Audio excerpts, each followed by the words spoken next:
नमस्ते बच्चों। आज हम पहला लेसन जो पढ़ रहे थे कबीर की सबद एवं साखियाँ, तो साखियाँ तो हमारी पूरी हो चुकी।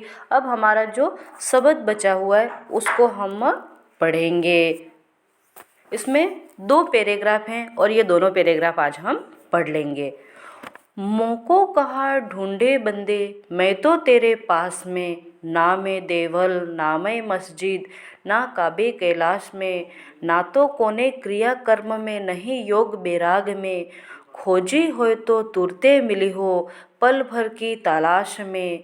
कहे कबीर सुनो भाई साधो सब श्वासों की श्वास में। अब कबीर दास जी ने बताया है कि व्यक्ति किस तरह से मंदिर, मस्जिद, गिरजाघर और चर्चों में भगवान की प्राप्ति के लिए भटकते रहते हैं, उसके बारे में उन्होंने बताया है। अब देखिए, मोको कहाँ ढूंढे बंदे। मोको यानी मुझे, बंदे यानी मनुष्य। हे मनुष्य, तू मुझे कहाँ ढूंढता रहता है, कहाँ कहाँ ढूंढता रहता है। मैं तो तेरे पास में, मैं तो हमेशा तेरे पास में ही रहता हूँ। ना मैं देवल, देवल यानी मंदिर, ना मैं मस्जिद, मस्जिद आप जानते हो जो मुस्लिमों का पवित्र तीर्थ स्थल, मतलब उनका मंदिर होता है उसे मस्जिद कहा जाता है, मुस्लिमों का पूजा घर। ना काबे कैलाश में, और काबा का मतलब होता है मुसलमानों का एक तीर्थ स्थान है, उसे काबा कहा गया है। ना तो कोने क्रिया कर्म में, और कोने यानी किसी, क्रिया कर्म यानी सांसारिक आडंबर, ना तो मैं किसी सांसारिक आडंबर में, नहीं योग बैराग में, और नहीं योग यानी योग साधना, बैराग यानी वैराग्य, न तो मैं किसी तरह का बाहरी आडंबर करने से आप तुम्हें प्राप्त होऊंगा, न ही किसी प्रकार की योग साधना और वैराग्य प्राप्त होगा तुम्हें, उससे भी मैं तुम्हें मिलने वाला नहीं हूँ। खोजे हुए तो, यदि तुम मुझे खोजना चाहते हो, ढूंढना चाहते हो, तो तुरते मिली हो, तुरते यानी शीघ्र ही, मिली हो यानी मिलूंगा, पल भर की तलाश में, तलाश यानी खोज। अब ये तो मैंने आपको शब्दार्थ बताए। अब वापस देखिए पैराग्राफ कि कबीरदास जी कहते, मोको कहाँ ढूंढे बंदे मैं तो तेरे पास में। अर्थात कबीरदास जी के अनुसार कबीर जी कहते हैं मनुष्य को कि ईश्वर को इधर उधर ढूंढना व्यर्थ है, वह तो मनुष्य के अंदर ही विराजमान है। अर्थात मोको कहाँ ढूंढे बंदे मैं तो तेरे पास हूँ, तो मुझे इधर उधर ढूंढना व्यर्थ, मेरी तलाश कर रहा है, मैं तो हमेशा तेरे हृदय के अंदर ही रहता हूँ। ना मैं देवल ना मैं मस्जिद ना काबे कैलाश में। अब यहाँ पर कबीरदास जी ने बताया है कि ईश्वर न तो मंदिर, न मस्जिद, न काबा और न कैलाश, और न ही किसी प्रकार का सांसारिक आडंबर या योग संन्यास ग्रहण करने पर मिलता है।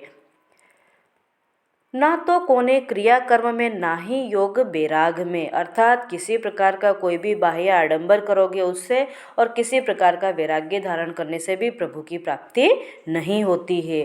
खोजी होए तो तुरते मिली हो पल भर की तलाश में। अर्थात खोजी व्यक्ति पल भर में ही ईश्वर को ढूंढ सकता है। अर्थात यहाँ पर कबीरदास जी ने सच्चे अर्थ में यह बताया है कि ईश्वर तुरंत उसके हृदय में ही मिल जाता है। मतलब सच्चे अर्थ में ढूंढने वाले को ईश्वर उसके हृदय में ही मिल जाता है। ईश्वर की प्राप्ति हमें मंदिर, मस्जिद और तीर्थों में भटकने से नहीं हो सकती है, बल्कि ईश्वर तो हमारे हृदय में ही निवास करता है। कहे कबीर सुनो भाई साधो, साधो सब श्वासों की श्वास में। इस तरह से कबीरदास जी कहते हैं कि मैं तो हमेशा सभी मनुष्य के हृदय में ही निवास करता हूँ। यदि हम सच्चे हृदय से उसे खोजें तो वह पल भर में हमें मिल सकता है। इस भाव को कबीर ने बहुत ही सुंदर ढंग से प्रस्तुत किया है। अर्थात कबीरदास जी ने ईश्वर को कहाँ कहाँ ढूंढना चाहिए, और आप कोई भी बाहरी आडंबर करेंगे, योग वैराग्य धारण कर लेंगे, तो उससे भी ईश्वर की प्राप्ति नहीं होगा। लेकिन जो सच्चे अर्थ में ईश्वर को प्राप्त करने वाला होगा, उसे पल भर की तलाश में ही में प्राप्त, उन्हें ईश्वर प्राप्त हो जाता है। उसके बारे में कबीरदास जी ने यहाँ बताया है। अब दूसरा पैराग्राफ देखिए कि संतो भाई आई ज्ञान की आंधी रे, भ्रम की टाटी सबे उड़ानी माया रहे न बांधी। हिति चित्त की द्वे थूनी गिरानी मोह बलिंडा टूटा। तृष्णा छानी परी घर उपरी कुबधी का भांडा फूटा। जोग जुगती करी संतो बांधी निर्चु चुवई न पाणी। कूड़ कपट काया का निकष्या हरि की गति जब जानी। आंधी पीछे जो जल बूठा प्रेम हरि जन भीना।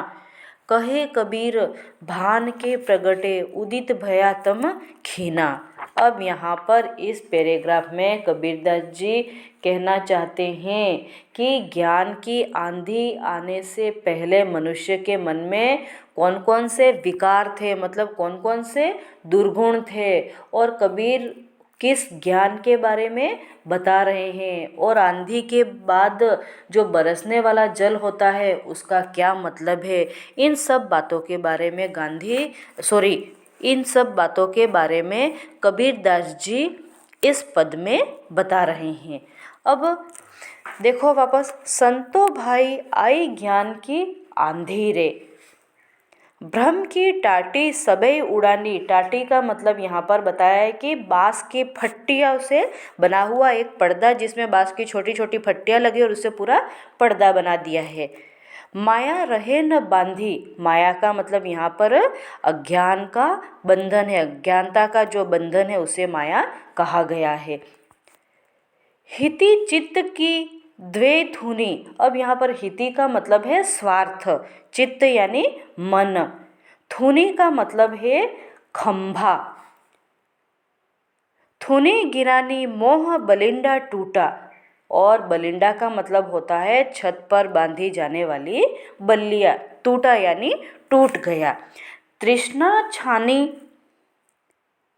पर घर ऊपरी, तृष्णा छानी परी घर ऊपरी, तृष्णा का मतलब होता है तृष्णा, प्यास या चाह।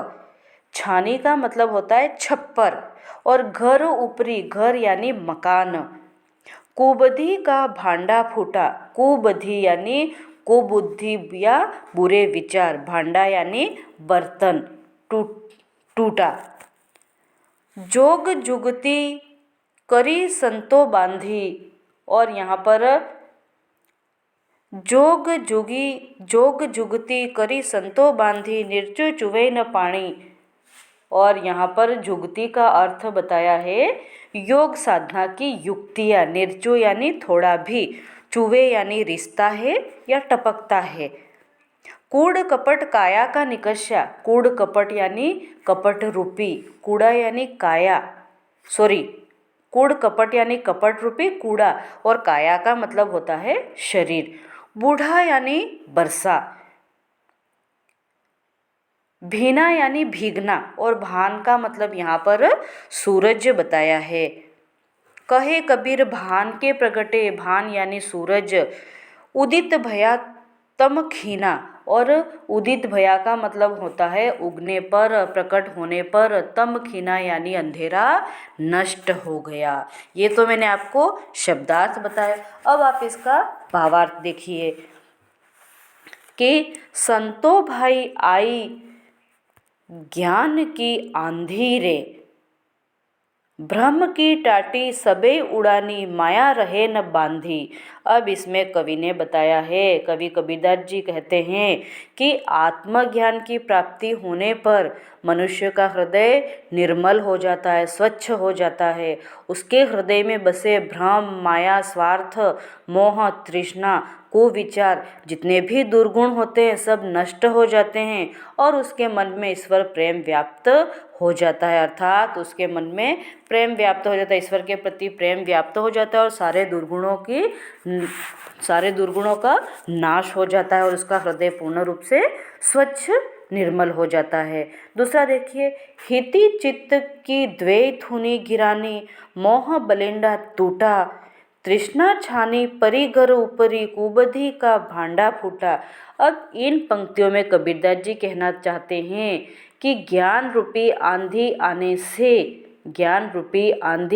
से पहले मनुष्य के मन में सांसारिक भ्रम, मोह, ममता, स्वार्थ, तृष्णा जैसे कुविचार बसे हुए थे। भ्रम हिति चिति की द्वैत हुनी गिरानी, मोह बलेंडा टूटा, तृष्णा छानी परी गरु परी कुबदी का भांडा फूटा। अर्थात उसके मन में जो ज्ञान रूपी आंधी आने से पहले उसके मन में जितने भी सांसारिक मोह, ममता, तृष्णा जैसे कुविचार बसे हुए थे उनके बारे में बताया है कि जोग जुगती करी संतो बांधी, निरचु चून चुवई न पाणी, कूड़ कपट काया का निकस्या, हरि की गति जब जानी। अर्थात कबीरदास जी ने बताया है कि उस आध्यात्मिक ज्ञान की बात कर रहे हैं जो कि ईश्वर से प्रेम होने के बाद हमें प्राप्त होता है, कि ईश्वर से प्रेम करने के बाद जो हमें ज्ञान प्राप्त होता है वह ज्ञान सारे मोह माया और आडंबरों से रहित होता है, उसके बारे में बताया है। लास्ट लाइनें देखिए। आंधी पीछे जो जल बूठा, प्रेम हरिजन भीना, कहे कबीर भान के प्रगटे, उदित भाया तम खीना। अर्थात कबीरदास जी ने बताया कि ज्ञान की आंधी के बाद बरसने वाले पानी का आशय क्या है। इसमें उन्होंने उस पानी के बारे में बताया कि अज्ञान के नष्ट होने के बाद मन में उपजे ईश्वर प्रेम के आनंद का अनुभव, उसे ईश्वर प्रेम का जो आनंद होता है उसका क्या अनुभव होता है, वह किस तरह से प्रसन्न होता है, उसका उदाहरण देते हुए बताया है कि कहे कबीर भान के प्रगटे, उदित भया तम खीना। अर्थात जिस प्रकार सूर्य के उदय होने पर अंधकार मिट जाता है उसी प्रकार हृदय में ज्ञान का प्रकाश होने से अज्ञान रूपी अंधकार दूर हो जाता है। जैसे रात्रि होती है और सुबह होते ही सूर्य उदय होता है तो पूरी पृथ्वी, पूरे संसार में सूर्य के उदय होते ही प्रकाश हो जाता है। इसी तरह से जैसे ही हमें ईश्वर की प्राप्ति होती है, ईश्वर का ज्ञान प्राप्त होता है, तो हमारे हृदय में भी जो अंधकार रूपी जो दुर्गुण होते हैं वे सभी समाप्त हो जाते हैं और हमें प्रकाश रूपी ज्ञान की प्राप्ति हो जाती है। इन तरह से पहले पद में तो कबीरदास जी ने कि ईश्वर को प्राप्त करने के लिए हमें व्यर्थ मंदिर मस्जिदों में नहीं घूमना चाहिए और हमें सच्चे मन से उनकी पूजा आराधना करनी चाहिए, तो वे हमें स्वतः ही मिल जाते हैं। अर्थात भगवान का निवास स्थान हमारे हृदय में ही होता है, उसके बारे में बताया है। और दूसरे पद में कबीरदास जी ने बताया है कि ईश्वर का ज्ञान प्राप्त होने से पहले हमारे मन में जो बाह्य आडंबर, मोह माया, जो दुर्गुण होते हैं, वे जैसे ही ईश्वर के ज्ञान की प्राप्ति होती है सारे दुर्गुण स्वतः हमारे हृदय से समाप्त हो जाते हैं और हमारा हृदय निर्मल हो जाता है। जिस तरह से सूर्य के उगने से संपूर्ण पृथ्वी पर प्रकाश ही प्रकाश फैल जाता है, इसी तरह से हमारे हृदय में भी जो अंधकार रूपी दुर्गुण होते हैं, जो अज्ञानता होती है अंधकार रूपी, वह ईश्वर की प्राप्ति से, ईश्वर की शिक्षा प्राप्त करते ही वह अज्ञान रूपी जो दुर्गुण, जो अज्ञानता रूपी अंधकार होता है वह समाप्त हो जाता है और इस तरह से हमारा मन आनंदित हो जाता है, उसके बारे में बताया है। अब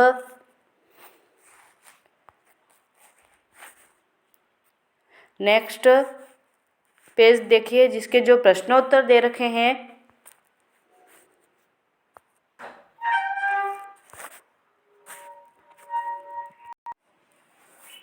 अब इसके प्रश्नोत्तर देखिए बच्चों।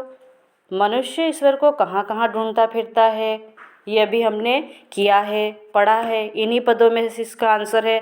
आप इसको सॉल्व करेंगे कि मनुष्य कहाँ कहाँ ढूंढता फिरता है। मनुष्य ईश्वर को मंदिर, मस्जिद, काबा, कैलाश से, योग, वैराग्य, इस तरह से विविध प्रकार की पूजा पद्धतियों में उन्हें ढूंढता रहता है। दूसरा क्वेश्चन है, कबीर ने ईश्वर प्राप्ति के लिए किन प्रचलित विश्वासों का खंडन किया है। उसके बारे में तो उन्होंने अनेक विश्वासों का खंडन किया। उसके अनुसार ईश्वर न तो मंदिर में होता है, न मस्जिद में होता है, वह तो सिर्फ सच्ची लगन से ईश्वर प्राप्ति करेंगे तो हमारे हृदय के अंदर ही मिलेगा। उसके बारे में कबीरदास ने बताया, कबीर ने ईश्वर को सब श्वासों की श्वास में ऐसा क्यों कहा है, क्योंकि वह हर मनुष्य के मन में विराजमान है, इसीलिए ऐसा कहा है। कबीर ने ज्ञान के आगमन की तुलना सामान्य हवा से न कर आंधी से क्यों की है, तो उन्होंने बताया है कि प्रभु ज्ञान का जब आवेश होता है, जब प्रभु का ज्ञान हमें प्राप्त होता है तो उसका प्रभाव अत्यंत चमत्कारी होता है। उससे पूरी जीवन शैली बदल जाती है, सांसारिक बंधन पूरी तरह टूट जाते हैं। यह परिवर्तन धीरे धीरे नहीं होता बल्कि एकाएक अचानक से पूरा हृदय में होता है, इसलिए उसकी तुलना सामान्य हवा से न करके आंधी से की। आंधी आती है जिसे वो अचानक से बहुत तेज़ उड़ती हुई आती है और उसमें हवा और आंधी में जिस तरह से परिवर्तन होता है उसी तरह से हमारे हृदय में ईश्वर प्राप्ति से जो परिवर्तन होता है उसके बारे में बताया है। अब 12वां क्वेश्चन, ज्ञान की आंधी का भक्त के जीवन पर क्या प्रभाव पड़ता है? तो ये आप इसके बारे में ये पूरा कि उसके जब ज्ञान की आंधी आती है तो उससे सारे विकार उसके हृदय में अर्थात जो भी दुर्गुण होते हैं और अज्ञानता रूपी अंधकार हो जाते हैं, जो भ्रम होता है वो सब दूर हो जाता है, कुबुद्धि समाप्त हो जाती है, उसका मन शुद्ध हो जाता है, उसे आनंद प्राप्त होने लगता है। ये सब उसके बारे में आप लिखेंगे। और भाव स्पष्ट कीजिए, क और ख इन दोनों का भावार्थ भी आप अपनी कॉपी में सोल्व करेंगे और इसे याद भी करना है, एग्ज़ाम में इसमें से क्वेश्चन आएंगे। ओके, धन्यवाद। अब अगली क्लास में हम दूसरा टॉपिक पढ़ेंगे।